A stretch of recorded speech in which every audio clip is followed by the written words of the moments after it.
The cha-cha dance originated in Cuba and was initially known as the cha-cha-cha.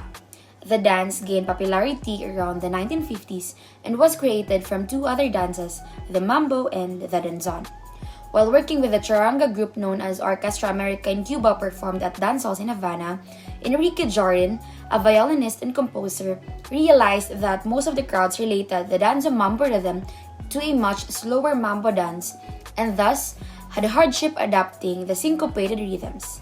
He then decided to compose music that strongly focused on the first downbeat such that the rhythm became less syncopated. This caused the crowd dancers to develop a triple step, creating the sound cha-cha-cha with their shoes. Thus, the cha-cha-cha was born.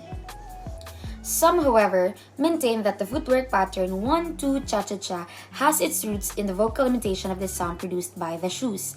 The name of the dance is basically an onomatopoeia that comes out of the sound of the dancer's shoes.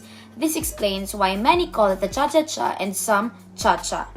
Others have speculated that the name and dance originate from the ritual dances and religious music of the West Indians who used some plants which had seed pods they called cha-cha to build a music rattle for use in sacred singing and thus to dance. The dance is danced in a steady yet energetic rhythm to authentic Cuban music, Latin rock or Latin pop, and is made up of 2 slower steps followed by 3 quick steps. Example, cha-cha-cha in 1-2 cha-cha-cha dance rhythm.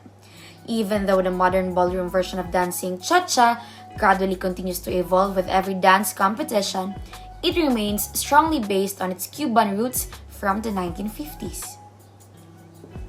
Rhythm ballroom dancing is a more energetic style of dance than American smooth dances, often performed to a more upbeat music.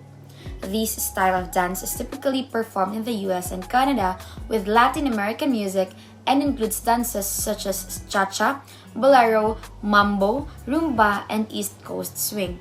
Its uniqueness derives from its technique, which requires dancers to step onto a straight leg, versus rhythm in which you step onto a bent leg.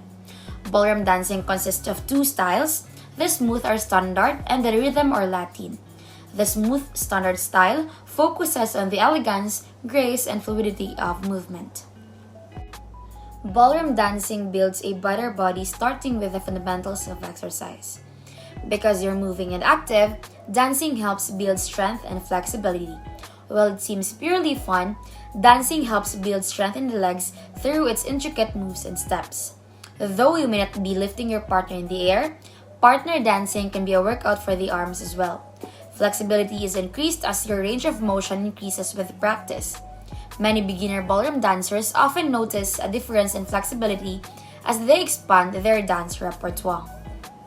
Ballroom dance allows us to experience and learn more about our emotions and learn how to let them flow and pass freely by expressing them through dancing.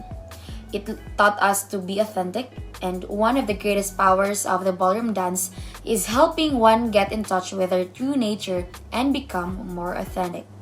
Modern dance was born in San Francisco, the birthplace of the American dancer Isadora Duncan, a pioneer in the new free dance style who is also a ballet dancer. She radically transformed the use of music and choreography in modern dance. Modern dancers still rely on many ballet steps as part of their choreographed modern dance routines. Hence, Duncan is considered the first lady of modern dance. Ruth Dennis and Ted Shawn, Hanya Holm, and Doris Humphrey are earlier famous modern dancers. Historically, modern dance began as free-form style lyrical ballet among a community of professional ballet dancers who refused to stop dancing. According to their biographies, Duncan and Dennis promoted modern dances to continue their dance careers. That is all for today, and I hope you've learned something new this time. Thank you so much for watching, and please stay safe.